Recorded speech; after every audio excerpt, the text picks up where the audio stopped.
ജമാഅത്തെ ഇസ്ലാമിയുടെ ഹാക്കിമിയ്യത്ത് വാദം നിങ്ങൾക്കറിയാം. ഒന്ന് നാസുരിയ്യത്ത് വാദമാണ് ഇബ്നു തൈമിയ്യയും ഇബ്നു അബ്ദുൽ വഹാബും ഉയർത്തിയതെങ്കിൽ, അതിലേക്ക് മതയുക്തിവാദം ചേർക്കുകയാണ് ജമാലുദ്ദീൻ അഫ്ഗാനിയും കൂട്ടരും ചെയ്തതെങ്കിൽ, അത് രണ്ടിന്റെയും സങ്കര രൂപമാണ് നമ്മുടെ കേരളത്തിൽ വഹാബിസമായി പ്രചരിപ്പിക്കപ്പെട്ടതെങ്കിൽ, സഹോദരന്മാരെ, അതിനോടനുബന്ധിച്ച് മറ്റൊരു വാദം ഉയർത്തിക്കൊണ്ടാണ് അബുൽ അഅ്ല മൗദൂദി രംഗത്ത് വന്നത്.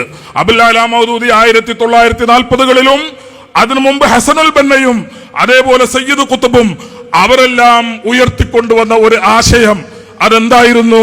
ലാ ഹാക്കിമ ഇല്ലല്ലാഹ്, ലാ നാസിറ ഇല്ലല്ലാഹ് എന്ന ആശയം ഇബ്നു അബ്ദുൽ വഹാബ് പറഞ്ഞപ്പോൾ, ലാ ഹാക്കിമ ഇല്ലല്ലാഹ്, ഭരണാധികാരി പടച്ചവൻ മാത്രം എന്ന ഇസ്ലാമിക വിരുദ്ധമായ, ഇസ്ലാമിന്റെ സർവ പ്രമാണങ്ങൾക്കും വിരുദ്ധമായ, ഒരുപക്ഷേ ലോകത്തെ മുസ്ലിമീങ്ങളെ, പ്രത്യേകിച്ച് കേരളത്തിലെ മുസ്ലിമീങ്ങളെ 50 കൊല്ലം പിറകോട്ട് വലിച്ചിട്ട വാദമായിരുന്നു ജമാഅത്തെ ഇസ്ലാമിയുടെ ഹാക്കിമിയ്യത്ത് വാദം. ഇന്ത്യയുടെ ഭരണകൂടം താഗൂത്താണ്, പാർലമെന്റ് താഗൂത്താണ്, ഇന്ത്യൻ കോടതികൾ താഗൂത്താണ്, ഇന്ത്യൻ വിദ്യാഭ്യാസ സ്ഥാപനങ്ങൾ താഗൂത്താണ്. അതുകൊണ്ട് താഗൂത്തിൽ പോയി പഠിക്കാൻ പാടില്ല കുട്ടികൾ. മുസ്ലിം ചെറുപ്പക്കാര് അവരെ കോളേജിൽ പഠിക്കാൻ പാടില്ല. മുസ്ലിം ചെറുപ്പക്കാർ ഗവൺമെന്റ് ഉദ്യോഗം സ്വീകരിക്കാൻ പാടില്ല.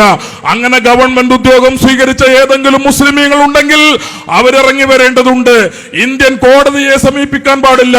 അവരുടെ വ്യവഹാരങ്ങൾക്ക് വേണ്ടി കോടതിയെ സമീപിക്കുന്നത് ശിർക്കാണ്, കുഫറാണ്, അത് ഇസ്ലാമിൽ നിന്ന് പുറത്തു പോകുന്ന പ്രവർത്തനമാണ് എന്ന് പ്രചരിപ്പിച്ചുകൊണ്ട് കഴിഞ്ഞ ഒരുപാട് പതിറ്റാണ്ടുകളായി പ്രവർത്തിച്ചു കൊണ്ടിരിക്കുന്ന ജമാഅത്തെ ഇസ്ലാമിയുടെ നേതാക്കൾ ഇന്ന് മൗദൂദി ആശയത്തിന്റെ മൂലത്തെ തന്നെ തള്ളിപ്പറഞ്ഞ്, അബുൽ അഅ്ല മൗദൂദിയുമായി ഞങ്ങൾക്ക് ബന്ധമില്ല, അദ്ദേഹത്തിന്റെ മതരാഷ്ട്രവാദവുമായി ഞങ്ങൾക്ക് ബന്ധമില്ല, ഞങ്ങൾ കേരളത്തിലും ഇന്ത്യയിലും പ്രവർത്തിച്ചു കൊണ്ടിരിക്കുന്നത് മൗദൂദിയുടെ ആശയങ്ങൾ സ്വീകരിച്ചുകൊണ്ടല്ല എന്ന് പറയാൻ മാത്രം കേരളത്തിലെ ജമാഅത്തെ ഇസ്ലാമിയുടെ ഹാക്കിമിയ്യത്ത് വാദത്തിന്റെ ആളുകൾ വളർന്നിട്ടുണ്ടെങ്കിൽ SYS പ്രസ്ഥാനത്തിന്റെ 70 കൊല്ലം പാഴായി പോയിട്ടില്ല, SSFന്റെ 50 കൊല്ലം പാഴായി പോയിട്ടില്ല, സമസ്ത കേരള ജംഇയ്യത്തുൽ ഉലമയുടെ 100 വർഷങ്ങൾ പാഴായി പോയിട്ടില്ല എന്ന് വിളിച്ചു പറയുകയാണ് ജമാഅത്തെ ഇസ്ലാമിയുടെയും അതേപോലെ വഹാബിസത്തിന്റെയും.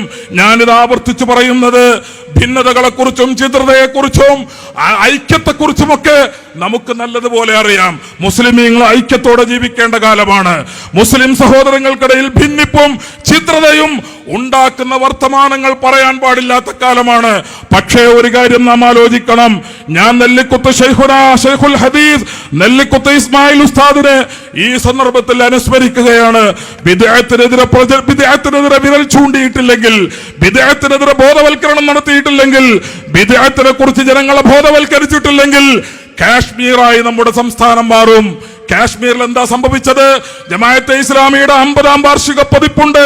ജമാഅത്തെ ഇസ്ലാമിയുടെ 50ാം വാർഷിക പതിപ്പ് വായിച്ചു നോക്കിയാൽ കാശ്മീരിലെ തീവ്രവാദ സംഘടനകൾ 9 തീവ്രവാദ സംഘടനകൾ, ആ 9 തീവ്രവാദ സംഘടനകൾക്കും സംഘടനാപരമായ നേതൃത്വം കൊടുക്കുന്നതും ആശയങ്ങൾ പകർന്നു കൊടുക്കുന്നതും ജമാഅത്തെ ഇസ്ലാമിയാണ് എന്ന് പച്ചമലയാളത്തിൽ എഴുതി പിടിപ്പിച്ച പ്രസിദ്ധീകരണം ഇന്നും കേരളത്തിൽ സഹോദരന്മാരെ പിൻവലിക്കപ്പെട്ടിട്ടില്ല. ജമാഅത്തെ ഇസ്ലാമിയുടെ മൗദൂദി അതിന്റെ സ്ഥാപകനാണ്. സ്ഥാപക നേതാവിനെ തള്ളിപ്പറയുന്ന ജമാഅത്തിന്റെ നേതാക്കൾ ഒരിക്കലും മൗദൂദിയുടെ സാഹിത്യങ്ങൾ പിൻവലിച്ചിട്ടില്ല, മൗദൂദിയുടെ ആശയങ്ങൾ പ്രചരിപ്പിക്കുന്ന ഗ്രന്ഥങ്ങൾ പിൻവലിച്ചിട്ടില്ല. ഒരു കാര്യം ജമാഅത്തെ ഇസ്ലാമിയോട് ഞങ്ങൾ SYSന്റെ ഈ വേദിയിൽ വെച്ച് ആധികാരികമായി പറയുന്നു, നിങ്ങൾ മുസ്ലിം സമുദായത്തിന്റെ രാഷ്ട്രീയ മേലാളന്മാരായി, മുസ്ലിം സമുദായത്തിന്റെ രക്ഷിതാക്കൾ ചമഞ്ഞുകൊണ്ട് നിങ്ങൾ വരുന്നുണ്ടെങ്കിൽ നിങ്ങളെ പിടിച്ചു കെട്ടാൻ മാത്രം SYS ശക്തമാണ് എന്ന കാര്യം ഞാൻ ഇവിടെ സൂചിപ്പിക്കുകയാണ്. ജമാഅത്തെ ഇസ്ലാമി ഉമ്മത്തിൽ കടന്ന് മേയാൻ പാടില്ല. ഉമ്മത്തിന്റെ മേലെ കയറി ജമാഅത്തെ ഇസ്ലാമി മേയാൻ പാടില്ല, വഹാബിസം മേയാൻ പാടില്ല.